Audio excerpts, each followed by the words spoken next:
আজি আমি আয়ুষ ইমিউনিটি বুষ্টাৰৰ চাহ কেনেকৈ বনায় এইটো আপোনালোকক আজি দেখুৱাম আৰু এইটো স্বাস্থ্যৰ পক্ষে ইমিউনিটিৰ পক্ষে বহুত সুবিধাদায়ক। ইয়াৰ প্ৰথমতে পানী দি ল'ব লাগিব। পানী আপোনালোকে যিমান পৰিমাণে দিব পাৰে সিমানে ভাল। এতিয়া কিন্তু আমি 3 কাপৰ মই যেহেতু বনাম 3 কাপৰ অনুপাতে মই এইটো কাপ এটা লৈ ল'ব আপোনালোকে ধুনীয়াকৈ।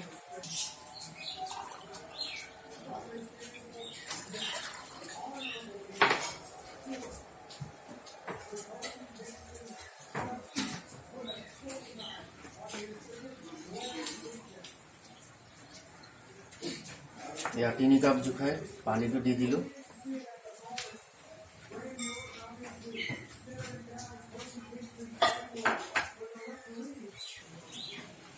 या 3 কাপ জোখাৰে আপুনি লোকে এইটো দিব। মই এতিয়া ধৰক এখন ডাঙৰ হেৰি এনেকুৱা 1 চামুচ দি দিলো। আপোনালোকে 1 কাপ যদি খায় 1 কাপৰ অনুপাতে অকমান দি দিব। যেনেকৈ এখন চামুচ যদি লয় আপোনালোকে এখন চামুচত 1 কাপত আপোনালোকে ইমান মান দি ল'ব। 1 কাপত ইমান দি ল'ব। ঠিক আছে। এতিয়া 3 কাপ যেহেতু মই 3 কাপৰ কাৰণে অলপ বেছিকৈ দিছোঁ। এইটো আপোনাৰ দেখাত চাই লওক। এইটো এনেকুৱা হেৰি আয়ুষৰ এইটো আয়ুষ কাঠ বুলি কয়, আয়ুষ কাঠ পাউডাৰ। এইটো আপোনাৰ বৰ্তমান মই এইটো কোম্পানীটোৰ নাম হ'ল আপোনাৰ AIMIL আয়ুষ কট লৈছোঁ। আপোনালোকে যি হিচাপে নলয় কিয় আয়ুষ কট বুলি ক'লে পাই যাব। এইটো উতলিব দিব। আপোনালোকে চামুচ দি ধুনীয়াকৈ কৰিব দিব। ভালকৈ উতলিব দিব। এতিয়া উতলাটো অহা নাই, এতিয়া উতলক অলপ দেৰি ৰখিব লাগিব। আপোনাৰ 2-3 বা 5 মিনিটলৈকে এইটো উতলক অলপ ৰখি লওক।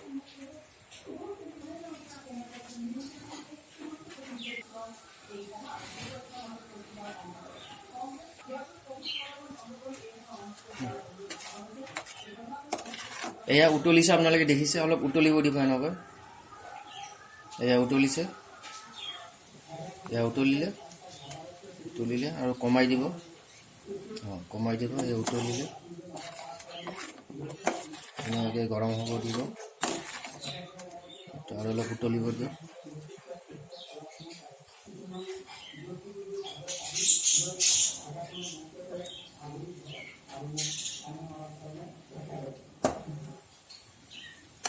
হৈ যাব। ধুনীয়া এটা গোন্ধ আহিব। বাছ এইটো হোৱাৰ পিছত আপোনালোকে এইটো অফ কৰি দিয়ক।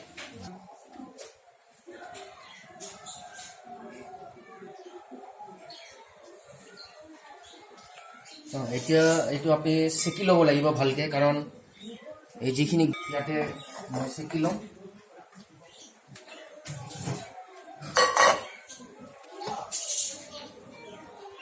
এয়া এইটো চেকি ল'ব লাগিব। আপোনালোকে চাই লওক। এইটো চেকিলোঁ।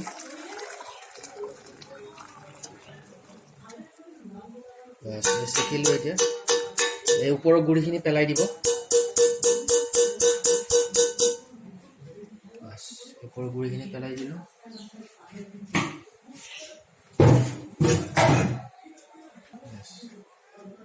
এতিয়া আপোনালোকে ইয়াক খোৱাৰ পদ্ধতিটো হ'ল আপোনালোকে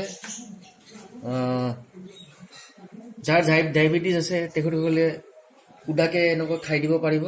এইটো ইয়াতে বাকী, ইয়াতে এইটো বাকীলোঁ, এইটো খাই দিব পাৰিব।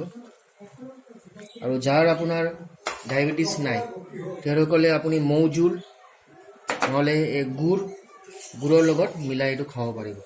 আৰু যিসকলৰ ধৰক ডায়েবেটিছ আছে তেওঁলোকসকলে নেমুৰ লগত চেপি খাব। এতিয়া ধৰক এইটো নেমু, এইটো দিলোঁ চাহটো, এই নেমুৰ লগত আপোনালোকে